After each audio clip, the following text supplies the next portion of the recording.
सटटीला एकादशी व्रत कथा। एक समय दाल भव्य ऋषि ने पुलसत्य ऋषि से पूछा कि हे महाराज, पृथ्वी लोक में मनुष्य ब्रह्म हत्या आदि महान पाप करते हैं, पराये धन की चोरी तथा दूसरे की उन्नति देखकर ईर्ष्या करते हैं, साथ ही अनेक प्रकार के व्यसनों में फंसे रहते हैं, फिर भी उनको नरक प्राप्त नहीं होता। इसका क्या कारण है? वे ना जाने कौन सा दान पुण्य करते हैं जिससे उनके पाप नष्ट हो जाते हैं। यह सब कृपा पूर्वक आप कहिए। पुलस्त्य मुनि कहने लगे कि हे महाभाग, आपने मुझसे अत्यंत गंभीर प्रश्न पूछा है। इससे संसार के जीवों का अत्यंत भला होगा। इस भेद को ब्रह्मा, विष्णु, रुद्र तथा इंद्र आदि भी नहीं जानते, परंतु मैं आपको यह गुप्त तत्व अवश्य बताऊंगा।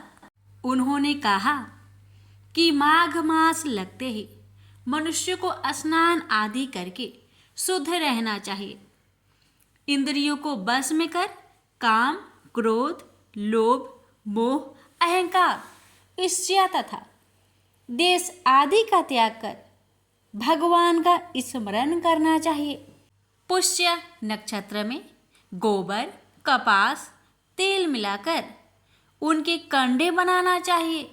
उन कंडों से 108 बार हवन करना चाहिए। उस दिन मूल नक्षत्र हो और एकादशी तिथि हो तो अच्छे पुण्य देने वाले नियमों को ग्रहण करे। स्नान आदि नित्य क्रिया से निवृत्त होकर सब देवताओं के देव श्री भगवान का पूजन करे और एकादशी व्रत धारण करे। रात्रि को जागरण करना चाहिए। उसके दूसरे दिन धूप, दीप, नैवेद्य आदि से भगवान का पूजन करके खिचड़ी का भोग लगाए। तत्पश्चात पेठा, नारियल, सीताफल या सुपारी का अर्घ्य देकर स्तुति करनी चाहिए। हे भगवान, आप दीनों को शरण देने वाले हैं। इस संसार सागर में फंसे हुओं का उद्धार करने वाले हैं। हे पुंडरीकाक्ष, हे विश्वभावन, हे सुब्रह्मण्य, हे पूर्वज, हे जगतपते, आप लक्ष्मी जी सहित इस तुच्छ अर्घ्य को ग्रहण करें। इसके पश्चात जल से भरा कुंड घड़ा ब्राह्मण को दान करें तथा ब्राह्मण को श्यामा गौ और तिल पात्र में देना भी उत्तम है। तिल स्नान और भोजन दोनों ही श्रेष्ठ है। इस प्रकार जो मनुष्य जितने तिलों का दान करता है उतने ही 1000 वर्ष स्वर्ग में वास करता है। तिल स्नान, तिल का उपटन, तिल का हवन, तिल का तर्पण, तिल का भोजन और तिलों का दान, ये तिल के 6 प्रकार है। इनके प्रयोग के कारण यह सटटीला एकादशी कहलाती है। इस व्रत के करने से अनेक प्रकार के पाप नष्ट हो जाते हैं। इतना कहकर पुलस्त्य ऋषि कहने लगे कि अब मैं तुमसे इस एकादशी की कथा कहता हूँ। एक समय नारद जी ने भगवान श्री विष्णु से यही प्रश्न किया था और भगवान ने जो सटटीला एकादशी का महात्म्य नारद जी को कहा था सो मैं तुमसे कहता हूँ। भगवान ने नारद जी से कहा कि हे नारद, मैं तुमसे सत्य घटना कहता हूँ, ध्यान पूर्वक सुनो। प्राचीन काल में मृत्यु लोक में एक ब्राह्मणी रहती थी। वह सदैव व्रत किया करती थी। एक समय वह 1 मास तक व्रत करती रही। इससे उसका शरीर अत्यंत दुर्बल हो गया।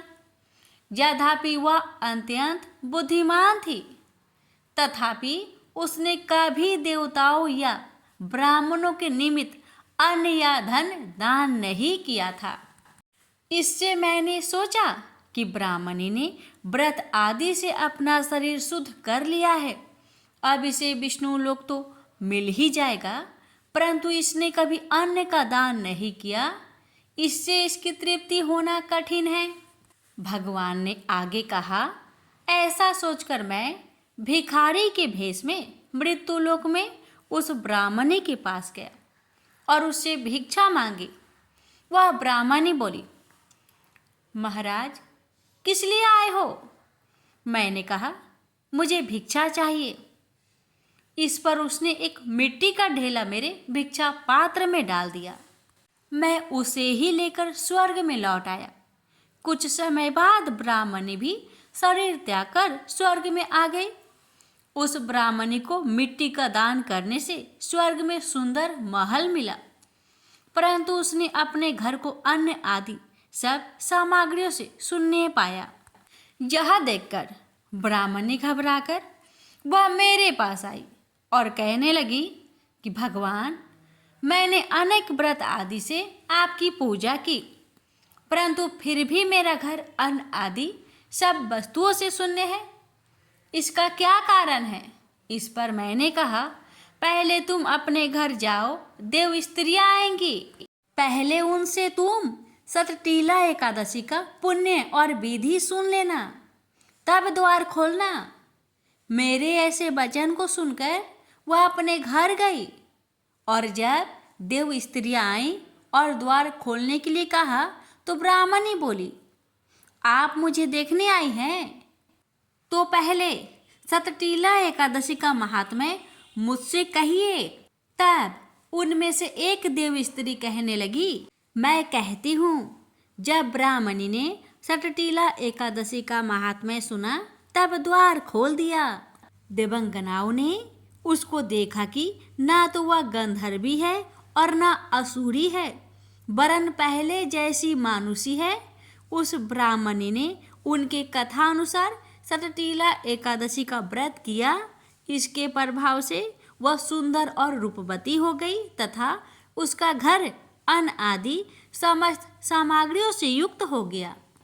अतः मनुष्य को मूर्खता त्याग कर सतटीला एकादशी का व्रत और लोभ न करके तिल आदि का दान करना चाहिए। इससे दुर्भाग्य, दरिद्रता तथा अनेक प्रकार के कष्ट दूर होकर मोक्ष की प्राप्ति होती है। प्रेम से बोलिए लक्ष्मीपति विष्णु भगवान जी की जय।